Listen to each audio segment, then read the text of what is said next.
Hey everybody, welcome to Bestie Book Reviews. I'm here with my bestie Mandy. And I'm here with my bestie Jessica. So today's video is all about Irish romances. We have Irish romances for St. Patrick's Day. Yay!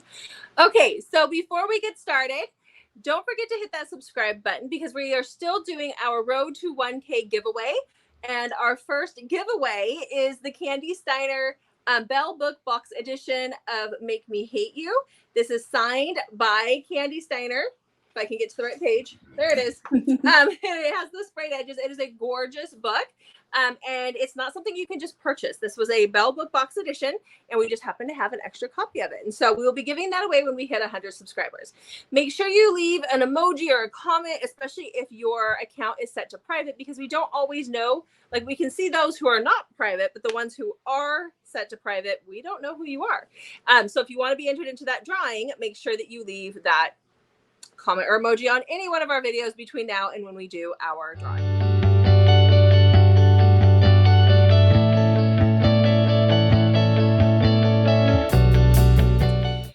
Okay, so let's get started. So St. Patrick's Day is right around the corner. So we thought that we would put on our favorite greens and give you some Irish romances. So, are you ready, Mandy? I'm ready. What is your first Irish romance? So my first read is A Cowboy in Ireland by Bootise.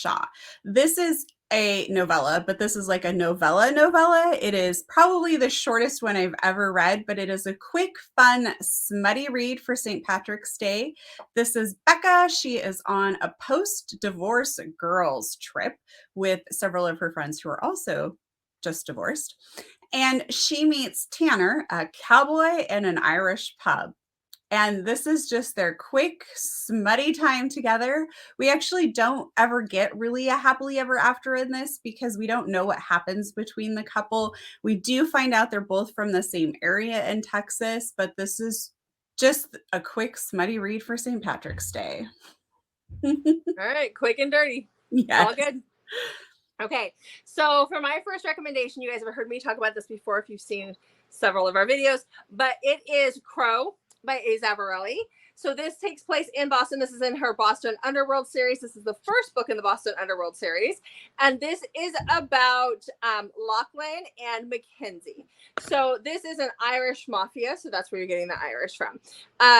Mackenzie's dad was a boxer for the Irish mafia, and he's since passed away, and she was put into foster care when that happened, and she met two other girls during that time, and they've always stuck together. And so one of those girls has gone missing, and she's trying to find that friend of hers, figure out what happened. She's been gone for, I think, like a month or so at this point in time, maybe a little longer. And that leads her to Sláinte, which is the strip joint / bar that is run by the Irish Mafia. And that is where she meets Lachlan. And that is where things go. They start to go from there. She is a little spitfire. She is also a boxer herself. She does do a little boxing in the video. That's how she gets the attention, or in the video, in the book. That's how she gets the attention of Lachlan at first and his whole syndicate. But this is about this Irish mafia, and there are several books in this series. They're all really good. You don't have to read them in order. I would recommend reading them in order. There is a little bit of Russian Bratva as well, but the majority of them are all Irish mafia. They're all very good. So that's my first one. On to my next one. It's also a novella. It's called The Four Leaf by Jacques. This is a little bit longer novella than my other one, but it's still definitely a novella. It comes in just over 100 pages long, I believe. This is about Adrian and Samantha. They've been best friends since childhood. And their families all have some interest in this hotel called the Four Leaf. It is St. Patrick's Day, so there's some stress running the hotel. And Adrian, who is a famous sports star, is back in town for a couple of weeks. And so he's there kind of helping out Samantha and her sister with some repairs and things. And Adrian has kind of a primal kink. And so this book centers around that. And they both have had a crush on each other for a while, but they have not been willing to take that risk just because they don't want to damage the friendship. And this book is all about them deciding to take that risk, and they play hide and seek where Adrienne comes and chases her. So it is also a quick, fun, smutty St. Patrick's Day read. Mandy has been great about giving you guys short, smutty reads. I'm giving you bigger ones. Mine are bigger. They're a lot bigger. So this next one that I have is Filthy by Serena Aneroid. This is the first book in her Filthy Feckers series. This, again, it's Irish Mafia because, come on. So this one is about Aoife and Finn O'Donnell. Oh, gotta love Finn O'Donnell. So he is a part of the 5 Points Mafia. They run the 5 Points in New York. He's a part of that. He's not a part of the family, but he's a part of the family. He was like the adopted brother, pretty much. But Aoife runs a little tea store, like a little tea shop in New York and in the 5 Points. And it was her mother's, and her mother has since passed away. And so she is running that. And they've been trying, the 5 Points Mafia has been trying to get her to sell. They want the building, and she refuses to sell, and she refuses to sell. And so then they send in Finn O'Donnell. And Finn sees Aoife, and she is a plus size heroine. So she's a little bit thicker. And she is a redhead, and she is all the Irish that he could ever want. And so he, talks her, tries to get her to sell her place, but he also decides that she's his at that point in time. And so he makes her his, and we go from there. This is actually my favorite book in the 5 Points Mafia. There's like, I don't know. There's I think like 8 out now. I mean, there's a lot that are out there. I love all the brothers. They're all Irish. You get it all. But this one's my favorite. The first one. It's so good. And the audio is really good for it as well. Oh, I'm needing some audiobooks. I might have to listen to this. So is the one that I did for the Boston Underworld series. I can't remember who the audio narrator is, but she does an awesome accent because the Irish boys have some Irish accents, and I'm a sucker for that Irish accent. So yeah. Hey, my book, I went to Novellas. Now I'm going to a pretty long read. This one is over 600 pages. I absolutely loved it. It's called Binding 13 by Chloe Walsh. It is set in Ireland, and it has a pretty large focus on rugby. And it's fantastic. I loved it. It's a 5-star read for me. It is a little YA, but it has darker themes in it, so definitely check triggers. This follows Johnny and Shannon. Shannon has a horrific home life. And then you also need to know, if you read Binding 13, you're going to want to read Keeping 13, because it's a series, but the first 2 in this series focus on Johnny and Shannon. And it is definitely a slow burn, but it is so good. So Johnny is a rugby player. He is in high school, but he's also playing on some pro teams. So he's very well known in Ireland for his rugby stardom. Shannon has, like I said, a horrible, horrible home life, and she's also horrifically bullied at school. And so finally her mom decides to go ahead and enroll her in a private school. And in this private school, she has a couple friends already that she knew from elementary school. And so she already feels so much better at the school. But on her first day, she's taking a shortcut, and she gets hit in the head by a rogue rugby ball that Johnny himself had kicked. And so he feels like, oh my gosh, I just took out this girl. So this is how their unlikely friendship starts. And from there, their romance kind of blossoms. I absolutely love this book so much, but it does have some difficult themes. So I just want to stress that quite a bit, that you do need to make sure that you check those triggers if you think that you might have some triggers out there. So good. So we obviously, rugby must be a theme when it comes to Irish romances, because my next book is a rugby themed romance as well. Which again, when I was reading these, I messaged you, or you called me, and I was like, I'm watching YouTube videos on rugby.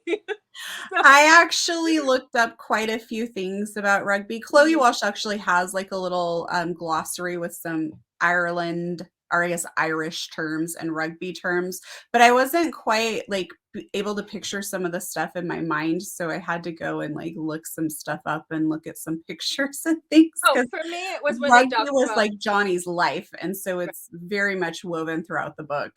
Yeah, that's not what I need to look up. I was looking up the fact that she was talking about how the rugby players all have legs like tree trunks. And I was like, oh, I need to see this.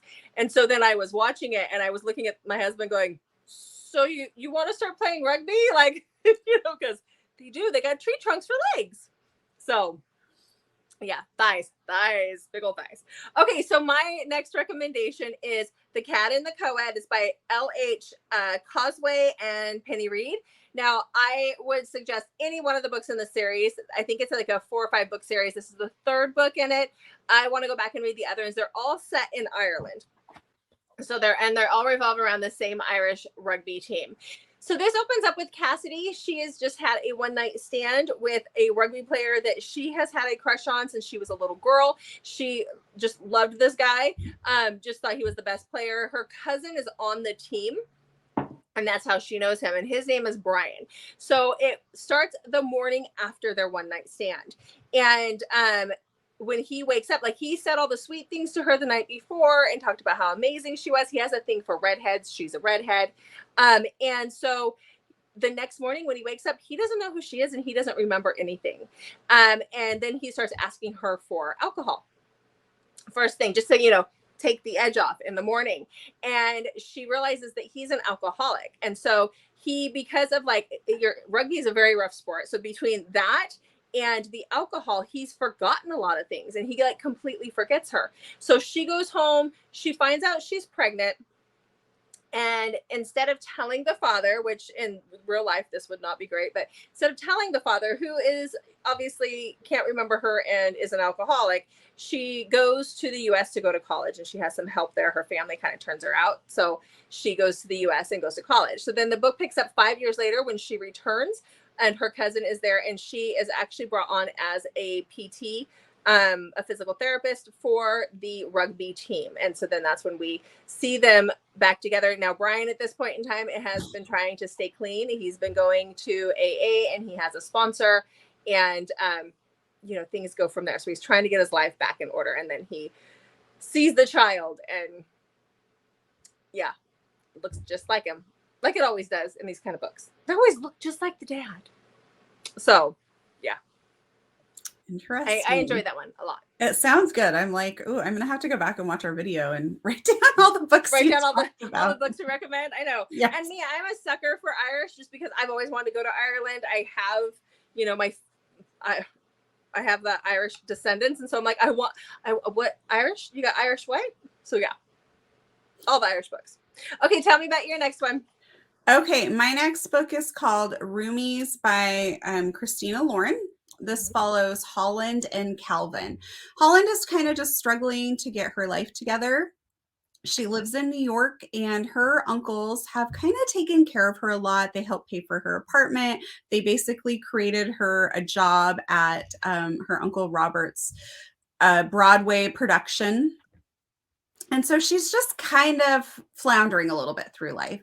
And she has this guy she names him Jacques. She doesn't actually know what his name is. He plays in the subway and she thinks that he sings and plays absolutely beautifully. And so she goes out of her way all the time to take the subway when she doesn't have to, just so she can listen to him. And so we kind of fast forward a little bit and some different things happen, but what really throws the two of them together is that Robert, who is her uncle, the Broadway director, loses one of his star performers. And so they're trying desperately to find a replacement that is going to make the production still be able to continue and be as successful as it has been. And Holland is like, I know this perfect person, let's go. And so she takes her uncle down there and he listens and he agrees. And so we kind of fast forward a little bit and Calvin is offered this job, and Calvin is Irish and he was here on a student visa and it expired 4 years ago. So he's not able to get the job as he's here illegally. So Holland decides, well, Calvin and I can get married. Like she thinks he's really attractive and she just really she doesn't have a lot going on in her life. So she just decides like, let's do this. So they do it. And this is their story. but it's clouded a little bit because Holland really doesn't trust how Calvin treats her. She questions, like, is he just doing this because he's so grateful to me? Or are his feelings true? Or is he just doing this so that our marriage doesn't look like a sham? That sort of stuff. So there's just some communication issues that they deal with a little bit in the book and things like that that I found slightly annoying at times. But overall, it was a really, really good book. I really enjoyed it. And it was just I've never read a fake marriage like this before. And so it was really good. I really enjoyed it. It's very different from what I've read. Okay, so you can't have an Irish romance recommendation video without having the Devil of Dublin. You knew this would be in here. I knew. Mm-hmm. Yeah, this has to be. This is one of my favorite reads of the year so far. This is by B.B. Easton. I love this one so much. So this is about Darby. So when Darby is a little girl, I think she's 8. She goes and visits her grandpa, who lives in Ireland. Her mom is a teacher in the States, and her parents have just split up. And so she goes to spend the summer or a week with grandpa. And when she gets there, grandpa tells her all the stories about the fairies and all this Irish folklore, and then sends her off to play in the woods. And so when she's out there playing in the woods, looking for fairies, she comes across the ruins of an old cottage. And in there, she finds a very dirty boy who obviously has been neglected and he doesn't have the best home life.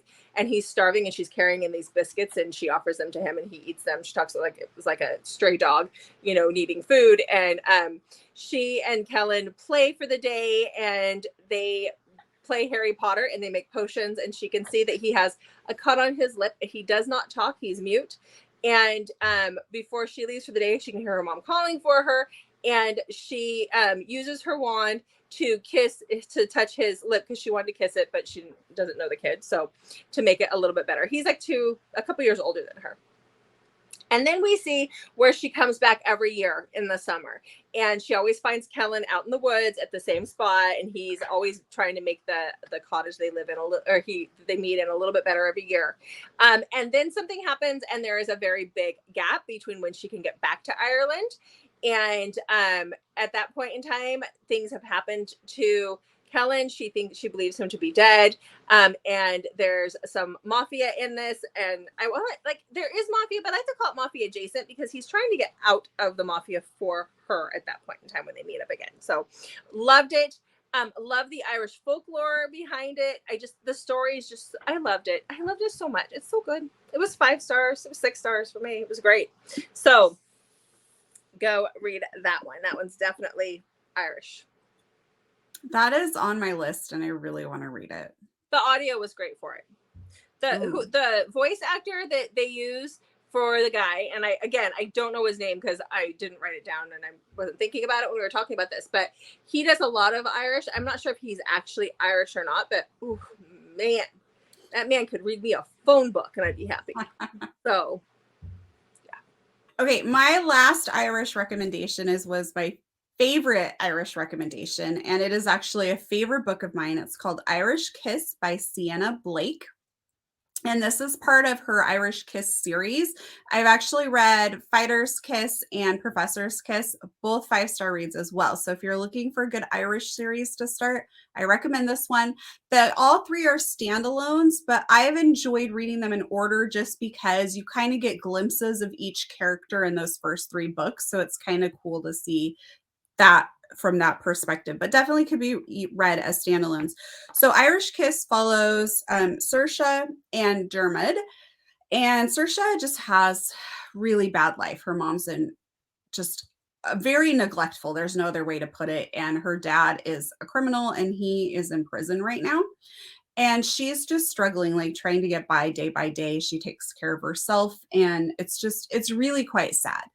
And there's some boys in the neighborhood that she's kind of friends with, and they're smoking pot one day, and she goes ahead and tries it with them very first time, and the police show up and they run off and leave her. And so she ends up getting hauled down to jail, and they assign her a juvenile liaison officer, which is Dermot.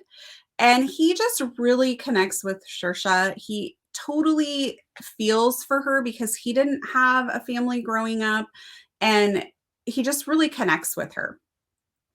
And so this story is kind of told in some flashbacks. So present day, Saoirse is now 17, and her and Diarmuid have not seen each other in 3 years. And we find out what's happened as the book goes along through those flashbacks. And it is incredibly good. The forbidden romance, age gap romance, does not start until she is 17. Their relationship beforehand was not, like, nothing inappropriate is happening in this book when she's younger, and she's almost 18 when they meet each other again. And there's also the Selkie myth that is woven throughout this story, which I really enjoyed that part as well. So this is definitely a fantastic read. If you love age gap at all, you're going to love this one, especially if you like that taboo forbidden romance. But this is just a really great story. I loved it. Sienna Blake is now like a favorite author of mine, and I'm just devouring her books right now. Are you like looking up to see if she's going to be at anything that we're going to this year so that you can stalk her? I don't think she's at either event, but yeah. No, it's the first thing I do now when I find a new author. I'm like, are they going to be at either event that we're going to? So, okay. So then for our last one, I have My Life in Shambles by Karina Halle. So this one is about Valerie. She's just broken up with her fiance and she loses her job. And so her sisters are like, hey, come to Ireland with us, her 2 sisters. And so they go to Ireland for New Year's Eve and spend time there. So she's at a bar with her sisters and she sees this brooding guy in the corner, you know, tall, dark, and handsome like they're supposed to be. And they have a one-night stand. And the next morning, he says, hey, will you come back with me to my home, my hometown, which is called Shambles, which is where you get the My Life in Shambles, and pretend to be my fiance. His father is dying, and he and his dad haven't gotten along since his mother passed away when he was young. And he wants to prove to his dad that he has his life together and he has his life in order. So Padraig and her, you know, at first she's like, no, and then her sisters change her mind. And so she goes back to Shambles with Padraig to pretend to be his fiance. In the meantime, Padraig is a rugby player. He's had one too many hits to the head. And then so he's having some issues, and then something else comes up with him medically. So definitely check trigger warnings, especially for medical, like illnesses and stuff. You're going to want to check this.